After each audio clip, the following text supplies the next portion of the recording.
ঢিঙত কংগ্ৰেছ নেতাৰ গুণ্ডাগিৰি ৰকিবুল হুছেইনৰ ঘনিষ্ঠ নেতা তথা নগাঁও জিলা পৰিষদৰ প্ৰাক্তন সভাপতি হাইদৰ আলীয়ে আক্ৰমণ কৰে চৰকাৰী গাঁও প্ৰধানক। ঢিং ৰাজচক্ৰৰ সোণাৰী গাঁৱৰ গাঁও প্ৰধান চিৰাজুল ইছলামক মাৰপিট কৰে কংগ্ৰেছ নেতা হাইদৰ আলীয়ে।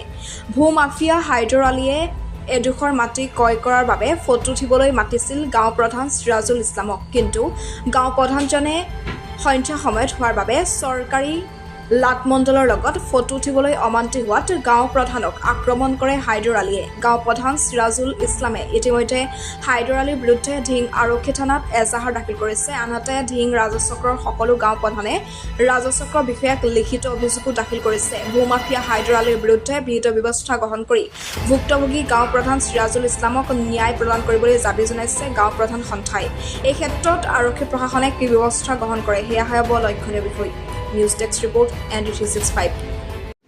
গাঁও প্রধান অপমান করছে, একটু ন্যায় লাগে। এটা একটা গাঁও প্রধানের উপরে যে হাত তুলেছে, গোটিটো গাঁও প্রধান অপমান পাইছে, এইটো আমার ন্যায় বিচার লাগে। যেহেতু আপুনি এজন চৰকাৰী গাঁও চৰকাৰী গাঁও প্ৰতিনিধি আপোনাৰ হাত তুলিছে, এটা চৰকাৰী গাঁৱে কম 4,000 5,000 মানুহৰ কণ্ট্ৰলত ৰাখে। এইটো এনেকুৱা নহয় যে আজি ফটোটো মাৰিলে যে ৰাতিৰ ভিতৰত কাম হৈ যাব। তেখেতে ডুপ্লিকেট কেন কৰিবলৈ চাই আছে, সেইকাৰণে সন্ধিয়াত আমাক ফটো মাৰি নি অপমান কৰিছে।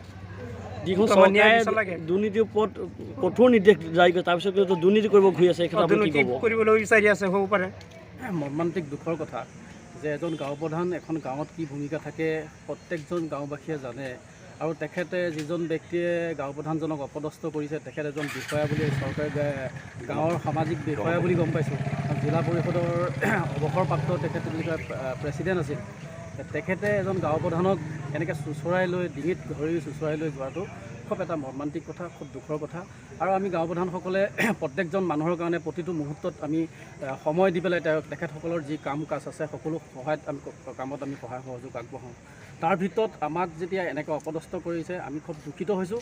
আজি আমি চক্ৰ বিষয়া মহোদয়ক এখন আমি দৰখাস্ত আবেদন কৰিছোঁ যে দোষীক শাস্তি দিব লাগে, গতিকে আমি ন্যায় পাব লাগে। অদূৰ ভৱিষ্যতে গাঁও প্ৰধানজনক এনেধৰণৰ কোনো ধৰণৰ ব্যৱহাৰ কৰিব নালাগে, তাৰ কাৰণে আমি চক্ৰ মহোদয়ক আমি আবেদন কৰিছোঁ।